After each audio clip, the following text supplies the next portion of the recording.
من ذا الذي يقرض الله قرضا حسنا فيضاعفه له أضعافا كثيرة والله يقبض ويبسط وإليه ترجعون. بەناوی خوای بەخشندەی میهرەبان، بەڕێزان و خۆشەویستان، ئێمە لە شارۆچکەی مەخمورین وەک نەریتی ساڵانەی بەرنامەی بەخشین لە پێشوازی مانجی ڕەمەزانی پیرۆزدا هەڵسا بە دابینکردنی هەندێک لە خۆراک و ئەو پێداویستیانەی کەوە ماڵە هەژار و نەدارەکان پێویستیانە. بۆیە ئێمە لە ئەنجومەنی لە بارگای ئەنجومەنی کۆمەڵی ئیسلامی لە مەخمور ئەو هەژار و نەدار و کەم دەرامەتانەی کەوە توانا و تااقەتیان نییە بۆ مانجی ڕەمەزاندا خۆراک و ئەو پێداویستیانەی کەوە پێویستیانە بدابینی بکەن. بەرنامەی بەخشین دیارە بۆ 100 ماڵ بۆ 100 فەقیر و هەژار لە ڕێگای دەوڵەمەندان و خواپێداوانەوە بۆی دابین کردوون. بۆیە بەو هیوایەن کەوە خوای پەروەردیگار خێر و پاداشتی خواپێداوان و دەوڵەمەندان بداتەوە و خوای پەروەردیگار یارمەتی ئەو کەسانەش بدات کەوە نەدار و هەژار و کەم دەرامەتن.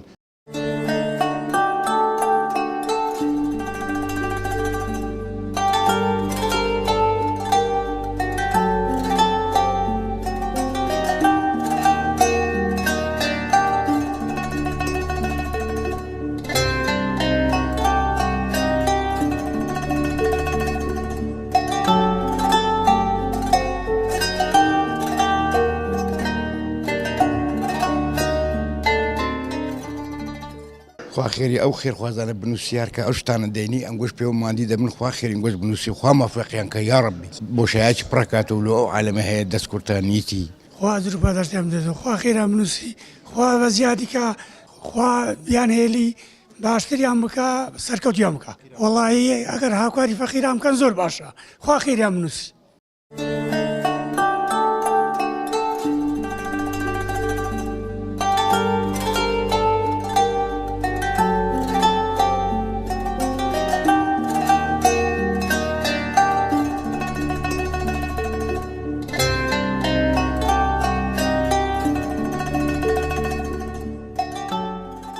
خوا خێری هەموو مسلمانە بنووسی خوا خێری ئەو کەسەش بنووسی ئەو خێرەی کردیە دەرێن خوا ڕەحمی پێ بکاتن خوا بە هەموو لاکمە ڕەحمان پێ بکە. ئەرێ وەڵا پێویستە خێرەی گەورەیە. ئەو دەمەی دڵت لێوان لێوی خەمە ئاسمان وەک جاران شیناییە گەورەکەی نامێنێ ئاخرکی حەزەکە لە بن ئاسمانێکی بێڕەنگی خۆڵەمێشیدا بشی گەر لەم خاکە بارانی مەحەبەت و هاوکاری و دەستگیرۆیی هەژاران و نەداران نەبارێ ئیدی چمانایەکەی بۆشیان ژیانێک کە ئەو شتانی تایەتی زۆر کات سەرچاوەیەک بۆ بەختەوەری مرۆڤ ناکاتەوە. ئێمە هەمومان مرۆڤین بۆ دەبێ لە خەمی تێر و پڕی خۆمان دابین و هاو شێوەکانی خۆمان نێتەوەیان بۆ دەبێ بە کەم و کورتی ژیانی ئەوانی دی خەمبار و بە پۆشتە و خۆشگوزەرانیان دڵخۆش و شادومان نەبین. چۆن دەکرێ نیگاکانمان نەچنەوە سەر هیچ مرۆڤێکی بەشمەینەت و بەدبەخت و وامان لێبێ هەست بە هیچ ئازارێ هیچ هاوارێ بە هیچ گریانێ نەکەین. کەواتە وەرن با هەموو پێکەوە لەگەڵ یەکەم خەرمانەی مانگی پیرۆزی ڕەمەزاندا لە ڕێگەی بەرنامەی بەخشینەوە هەواری خاڵی و ماڵی چۆڵ و نیگای تاریک و خامۆشی هەژاران ڕۆشن بکەینەوە و ویژدانمان ئاسوودە بکەین. بەرنامەی بەخشین وەک نەریتی ساڵانەی خۆی و بە هاوکاری خێرخوازانی دەستواڵا و دڵاوە پرۆژەیەکی گەورە ڕادەگەینێ کە بریتیە لە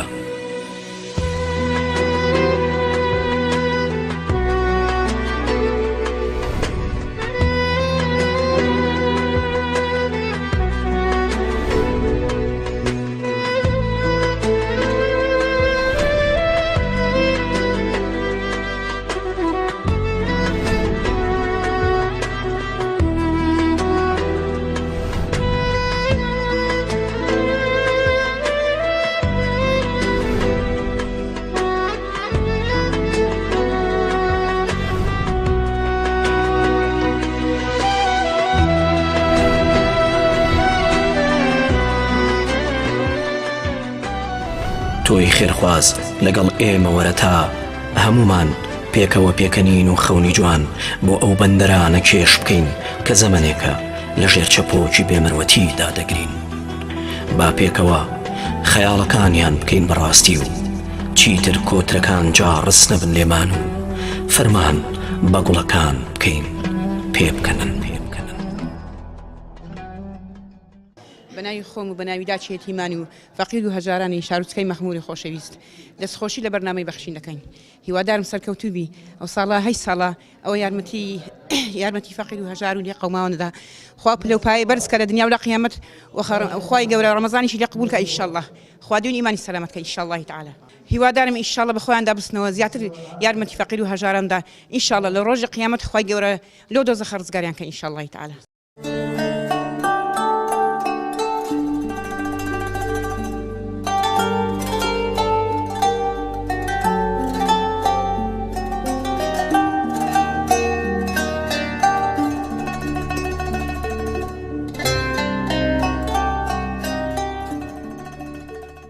زۆر سپاسە چیان دەکەم دەورەمەنداری یارمەتی بەرنامەی بەخشیم دەورەمەنداری یارمەتی فەقیران بدە بۆ مانج و ڕەمەزان خدا پاداشیان بداتەوە ئینشاءالله. بە ناوی خوای گەورە و میهرەبان سەرەتا بە ناوی خۆمان و دەڤەری مەخمور بە خێراتنێکی جەنابتان دەکەین و زۆر بەخێر بێن. خوا خێرتان بنووسی، خوا خێری ئەو کەسانە بنووسی کە هاوکار و هاوخەمی بەرنامەی بەخشینن. دووبارە بەخێر بێن، دووبارە خوا خێرتان بنووسی، ئەجر و پاداشتین گۆ بداتەوە، ئەجر و پاداشتی ئەو کەسانش کە هاوکار و هاوخەمی بەرنامەی بەخشینن. ئیتر سوپاس. بەخشین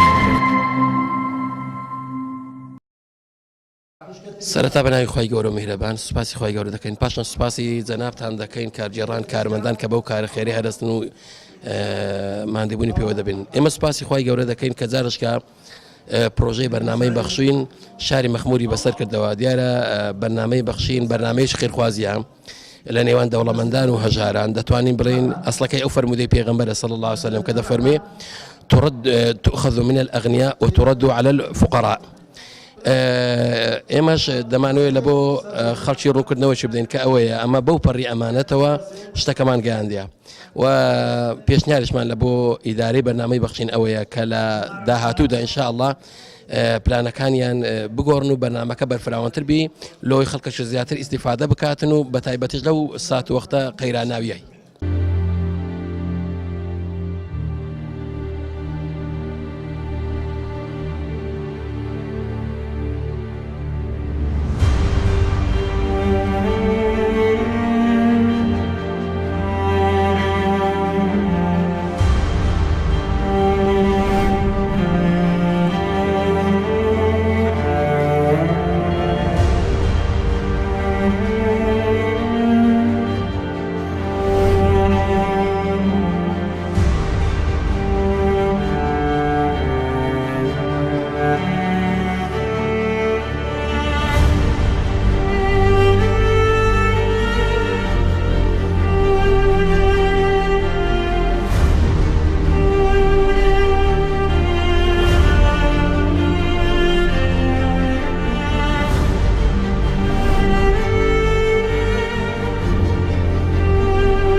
بەرنامەی بەخشین ئەم ساڵ هەستا بە دابەشکردنی خۆراک بەسەر هەژارانی ئەم ناوچەیە هیوادارم لە خێرخوازان ببەخشن تا بەخشین بەردەوام بێ زیاتر لە 100 کارتۆنمان دابش کردیا لەو دەڤەرێ خۆمانە ساڵ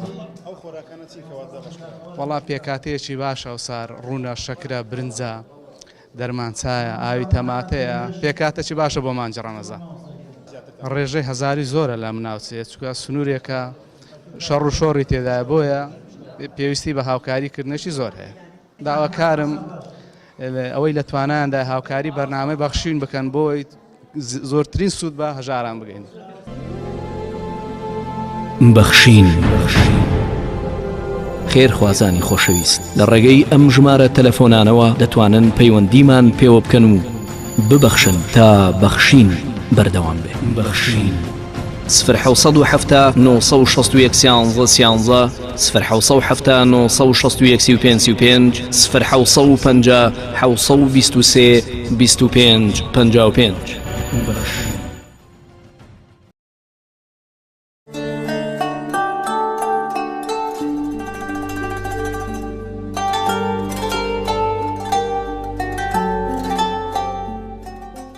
بەڵێ بەڕێزان ئەوەی بینیتان ئەوە بووکەوە هەندێک خانەوادە و هەندێک ماڵی هەژار و نەدار و کەم دەرامەت لە شارۆچکەی مەخموور کەوا بەرنامەی بەخشین هاوکاری خواردن و خۆراکی پێدان بۆیە ئێمە دیسان داوا لە خێرخوازان دەکەین لە هاوکاری بەردەوام بن بۆ بەرنامەی بەخشین بۆ ئەوەی کەوا دڵی منداڵەکان و دڵی دایک و باوکان خۆش بکەن لەو مانگە ڕەمەزانەیدا کە خوای پەروەردیگاریش بەرەکەت و ڕەحمەتی خۆی بەسەر هەموو لایەکماندا بڕێژێت بۆیە لێرەدا بەخوای گەورەتان دەسپێرین وەسەلام عەلەیکوم وەڕەحمەت اللهی وبەرەکاتوه